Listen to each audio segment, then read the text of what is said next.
தமிழ்நாடு உட்பட 12 மாநிலங்களில் வாக்காளர் பட்டியல் சிறப்பு தீவிர திருத்தப் பணிகள் இன்று தொடங்கும் என தேர்தல் ஆணையம் அறிவித்திருக்கிறது. நவம்பர் 4ஆம் தேதி முதல் வீடு வீடாக சென்று வாக்காளர் பட்டியல் சரிபார்க்கப்படும் எனவும் தெரிவிக்கப்பட்டிருக்கிறது. நாடு முழுவதும் வாக்காளர் பட்டியல் சிறப்பு தீவிர திருத்தம் மேற்கொள்ளப்படும் என கடந்த ஜூன் 24ஆம் தேதி தேர்தல் ஆணையம் அறிவித்தது.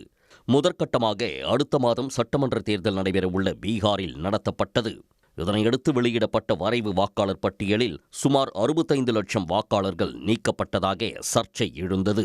இந்நிலையில் டெல்லியில் செய்தியாளர்களிடம் பேசிய தலைமை தேர்தல் ஆணையர் ஞானேஷ்குமார், இரண்டாம் கட்டமாக தமிழ்நாடு, கேரளா, கோவா, குஜராத், சத்தீஸ்கர், மேற்கு வங்கம், ராஜஸ்தான், உத்தரப்பிரதேசம், மத்திய பிரதேசம் ஆகிய மாநிலங்களிலும், புதுச்சேரி, அந்தமான், லட்சத்தீவு ஆகிய யூனியன் பிரதேசங்களிலும் சிறப்பு தீவிர திருத்தம் நடைபெற உள்ளதாக தெரிவித்தார். இதில் தமிழ்நாடு, புதுச்சேரி, கேரளா, மேற்கு வங்கத்திற்கு அடுத்த ஆண்டு தேர்தல் நடைபெற உள்ளது. அதே சமயம் இந்த மாநிலங்களுடன் தேர்தல் நடைபெற உள்ள அஸ்ஸாமிற்கு சிறப்பு தீவிரத்த பணிகள் தேதி அறிவிக்கப்படவில்லை.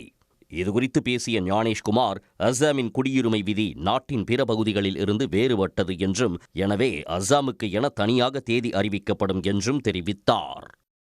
जैसे कि आप सब लोगों को विदित होगा, भारतीय नागरिकता कानून में आसाम के लिए नागरिकता के लिए अलग प्राविधान है।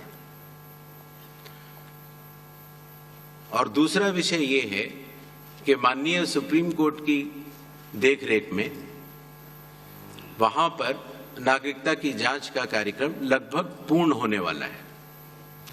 ऐसी स्थिति में जो ये 24 जून का SIR का ऑर्डर था, वो पूरे देश के लिए था, वो आसाम पर लागू नहीं होता और इसलिए आसाम के लिए अलग से रिवीजन के आदेश जारी किए जाएंगे. வாக்காளர் பட்டியலில் சிறப்பு தீவிர திருத்தப் பணிகளில் பங்கேற்கும் அதிகாரிகளுக்கான பயிற்சிகள் இன்று முதல் நவம்பர் 3ஆம் தேதி வரை நடைபெறும். நவம்பர் 4ஆம் தேதி முதல் டிசம்பர் 4ஆம் தேதி வரை வீடு வீடாக சென்று ஆய்வு மேற்கொள்ளப்படும் என்றும், டிசம்பர் 9ஆம் தேதி வரைவு வாக்காளர் பட்டியல் வெளியிடப்படும் என்றும் தேர்தல் ஆணையம் தெரிவித்துள்ளது.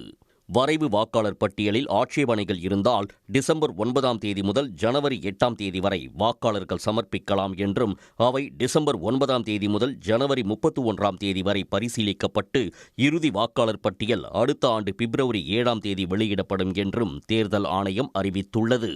உடனுக்குடன் செய்திகளை தெரிந்து கொள்ள சன் நியூஸ் பெல் ஐகானை கிளிக் பண்ணுங்க.